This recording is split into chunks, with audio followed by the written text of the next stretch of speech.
Hello, thank you for tuning in. Promises to be an interesting one, this video, because I do want to, as much as I can, using your attention, and it is very much appreciated, cover the entire supercar straight performance car market at a very high level, just in terms of what's happening, because you could be forgiven for thinking that it's gone a little bit ticked up recently.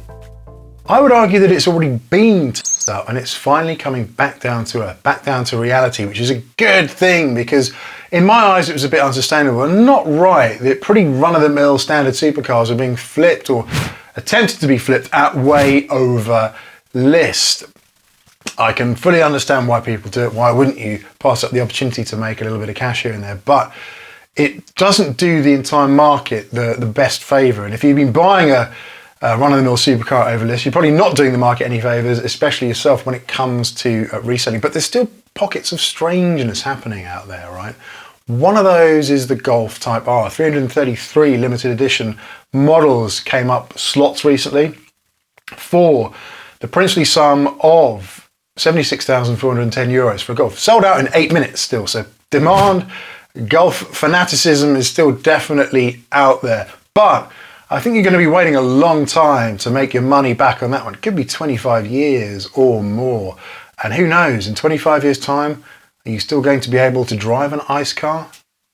All these questions need to be answered, and I'm sure they will at some point, hopefully for the better, but yeah, I can't see that happening. My advice, buy an A45. Much cheaper, much more fun. Now, when I first detected there might be a little wobble happening was with the Lotus Emira.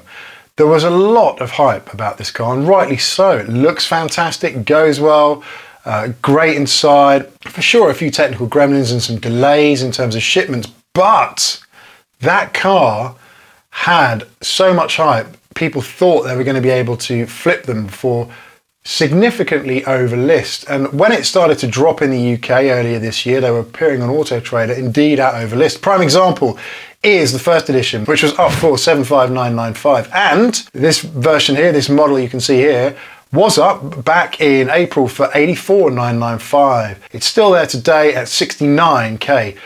Reasonable price, I would say. But the flipping thing did not work, right? Because I think people with that car who'd ordered it just wanted to drive it, to be fair. So people who want that car, they're going to wait for their own that they've ordered to turn up versus getting one that could put them as a second owner, right? They want their new car in their garage for their enjoyment. And I still think at that price, the price you see for this one here, 69,995, it's a great investment, a solid investment. It's not going to lose a lot of money. It's already an incredibly well valued car, I think, very well priced car in terms of what you get. Really good price, and you see that in other Lotus marques, you know, the Avoras, etc., that hold their value very well indeed. Exige is still holding their value very strongly. Another great example, the GTR, for example, that is a car that has a lot of kudos, a lot of respect, and is bonkers cheap for what you get new, right? Which is why the residuals of that car are still so strong to this day. They are absolutely holding out very well, and rightly so too, because it represents great value. It's cars that don't necessarily represent great value, that are weird limited editions. Porsche are very good at that might suffer a little bit in future. But I want to start with Ferrari, okay, because Ferrari for me are stalwarts in terms of ensuring that the used market is well maintained and in a strong position at all times. They're great at doing it. The cars are good, absolutely no escaping that. Plenty to choose from now. Plenty of demand, plenty of cachet, and they treat their customer base very well, as far as I'm aware. Haven't been one myself, but spoken to plenty of people who speak very highly of it. At the end of this video, I will be providing you with what I think will be the type of car to look at if you're looking to get something that will hopefully, maybe potentially grow in value a little bit. So we'll get to that, but let's look at Ferrari and let's look at these SF90s, right? So this SF90 Spider that you can see here at a dealer, I'm not using this dealer here, but it's a similar situation across all those big name dealers across the country. Cars that are out there on sale or return, cars that have been sitting there for some time, cars that are slowly going down in price because they're just not shifting. And you know, people have a car out there to sell. There's a reason behind needing to sell it to get the money back. So yeah, this SF90 Spider, I mean, it's an awesome bit of kit, right? There's no escaping that, but it was up for 599,500, and I would say I reckon this car was probably about 570k new. List, given the options as well added to it, what they've stated there, but I reckon about 570. So trying to sell it for over list, it's now what could potentially be under list, right? Reduced in October, £40,000 it was reduced by. That is a very significant sum of money to reduce a car by, right? And I think, you know, the SF90 for me, it is a phenomenal bit of kit, but there is so much competition now out there, crazy BHP cars, and it's £500,000. This car is £500,000. The F40, when that dropped back in the late 80s, was 160k, which translate in today's money to about 450k. So still cheaper than the SF90 would be. But in terms of how unique it is and how differentiating it is in the market and just how much it blew people's minds at the time, SF90 versus the F40, there's no comparison. The F40, you know, in terms of what it is, what it was now, how respected it is, and they're now going for $1 million a piece, if not more. It just goes to show, I think the SF90 might be very, very overpriced in the market right now, given what it is, right? It is a tough time in the market. People's mortgages have gone up, people are squeezed more than ever, cost of living, and you know, when this happens, when people's income is squeezed, the luxuries tend to get squeezed as well, and fancy cars are absolutely a luxury, right? So these are things that people are looking to offload, get out of. Maybe they just want to see what's going on with the market. Maybe it's just not the right time for them. But you're starting to see this happen with cars in the market across all marques. And another example here, slightly older Ferraris, it's still doing pretty well, right? So let's take this 458 Speciale, lovely car, but I reckon probably, what, 220k list new. It's still up, this one, for well over list, and rightly so. It's a limited edition, right? This one's up for 334,950, now being reduced to 329,950. That was reduced back in August, and probably will have to reduce further and further because it's been on the books for quite some time, right? So you're seeing this trend take place across the market, and it's an interesting one in terms of what you do if you're looking to buy, but great, it can be great if you're a used buyer, because you could get a car that is much more realistic in terms of its pricing, in terms of where it should be. 812s as well, this one reduced, everything kind of trending down, everything that's been sat there for some time trending down. I drive a Taycan, they are trending down like off a cliff, you know, depreciation on those right now. But it's just unfortunate and kind of where we're at, right? So you've got to kind of just deal with it and expect that it's a glitch in the market, right? And will it correct? We'll get onto that a bit more. Let's touch McLaren. Let's look at McLaren right now. So again, 720S, this one's been reduced 3 times. 720S is currently the supercar, the official, yes, the official, I said it here, supercar bargain of the century right now, just in terms of what you get for that money. It is, I don't think there's anything else out there that compares in terms of price performance, right? In terms of what you're getting for that money. 129,000 for a 720S is amazing. And the 675 here, that's still very heavily priced, 240k, right? And expected, because the 675 LT is very well respected among car enthusiasts. It's still slated to be probably one of the best McLarens ever made in terms of its performance, how it handles. And of course, you're seeing that as well in the 765 LT, still holding its values very well, but on a slower, much slower downward trend, right? Now let's touch on Porsche. Porsche, absolute insanity in some cases. Now, it was a bit sad for me to see 911 Turbo S's being flipped or going up for way over list. It just should not be happening for a 911 Turbo S, never. I can understand the GT4s, GT3s, GT2 RSs, all that. Yeah, I can understand that, but not 911 Turbo S's, right? It should just not be happening. And luckily now we're starting to see these being reduced. And I'm talking about new 911 Turbo S's for sure. There's previous 911 turbos that are continuing to go up or hold very steady in value, right? This is kind of part of the madness that we were seeing, right? That we simply should not have been seeing. And now you're even seeing, you know, the likes of GT4 RSs that came in GT4, that is decreasing now, because these were up for sort of, you know, 100k over list, why not? Or ridiculous sums of money over list, right? And the market just isn't allowing that at this moment, and kind of rightly so. So you're seeing, if you look at all these GT4s, the price is just going down and down, back towards list, back to where it should be, which is kind of good for people that are willing to get in them. Don't really know how many came to the UK, it's difficult to say, maybe 150, 200 or so. Maybe someone out there has a slightly more accurate idea. But this here, this 911 Targa 991, right? I mean, just why is this up for so much money still? It's now 6 years old.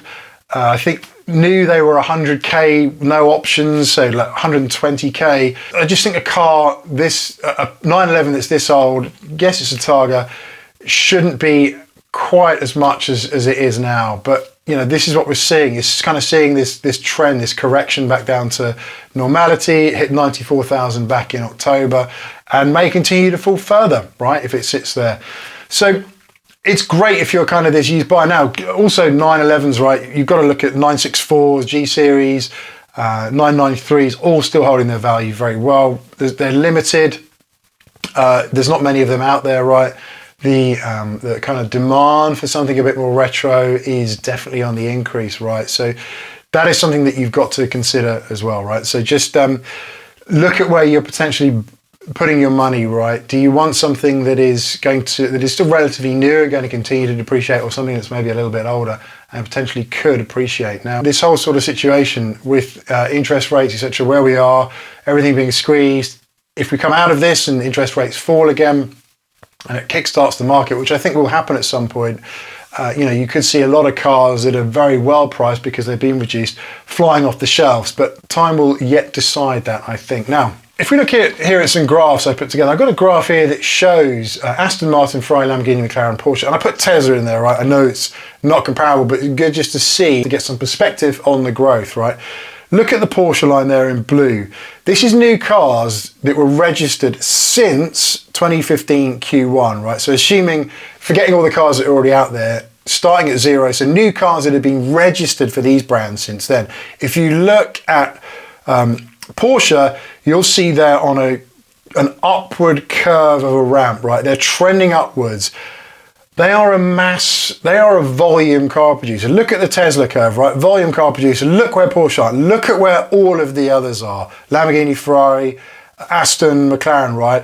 Just kind of ticking away there, barely noticeable in terms of new cars that came to the market. This is exactly the point I'm trying to make there. That Porsche, they're supposed to be a really niche supercar manufacturer, but they're not really. They're a volume producer these days. There's no escaping that. So that's another reason you could be seeing this massive price correction. I also stuck BMW and Mercedes onto the graph just to kind of have a look. You'll see that's a volume car producer, right?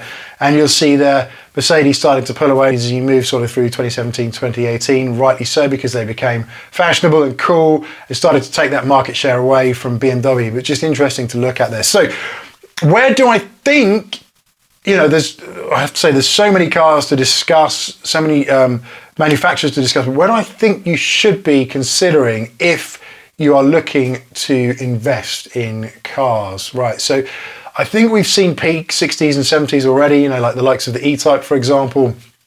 That has had its day, right?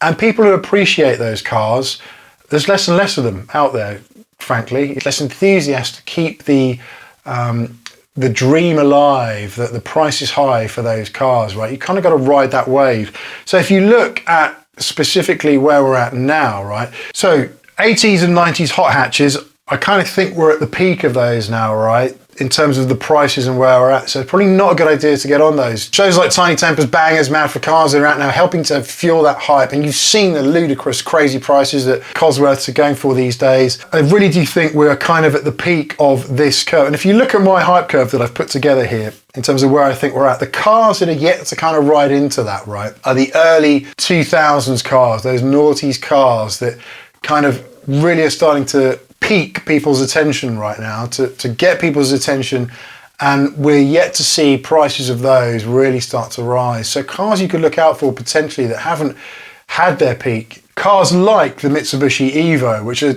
upwards trending, especially the 6 McLaren editions, that kind of thing, right?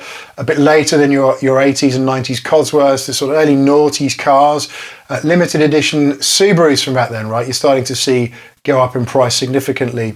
Also, of course, there's the mighty Nissan GTR with the V-Specs, which are pretty much peaked, I think, right? But just think of those noughties cars. Another car that I absolutely love is the V600, the V550, the Astons, right? Crazy money for those, but I would absolutely bite my arm off to get one of those. Other cars you could consider, for example, the 911 997 variant. Is that one yet to see its peak? You could consider also the F355, the Ferrari, one of my favourites. They finished making that one in the late 90s, lovely car. I don't know if the 360 for me is one that's ever going to pop, right? That was early noughties, but for me, it's not aging well. You may disagree with that one. It could be the Lamborghini Murcielago. Prices for that one are really rocketing. Could the Audi R8, the 4.2 variant, be one to get your hands on now? Because I think that one will really start to creep up in value. That's a great car still. It sounds fantastic. It's got that amazing 4.2 litre V8 engine, very highly sought after. It is an interesting landscape right now, but I do think there's a lot of positives to take out of this, right? Because you're starting to see cars prices get back to normality. You're starting to see a depreciation that you would expect to see on new run-of-the-mill, I say run-of-the-mill, you know, tongue-in-cheek supercars, right? It's more volume-produced supercars. Starting to see standard depreciation, which is what you would expect to see, which is good for the used market, good for second-hand buyers, good to get them out there in more people's hands that, you know, really hanker after them, but might have to super stretch themselves to get into one, right? It's all positive in my book, but in terms of what the future holds, I think we're going to have to wait probably another 6 months or so, if not more, for the current depreciation to start to level out in terms of this almost bloodbath in some places that we're seeing for some marques depreciating. But that's it for this one. Do stay safe, stay well. See you on the next one, and bye for now.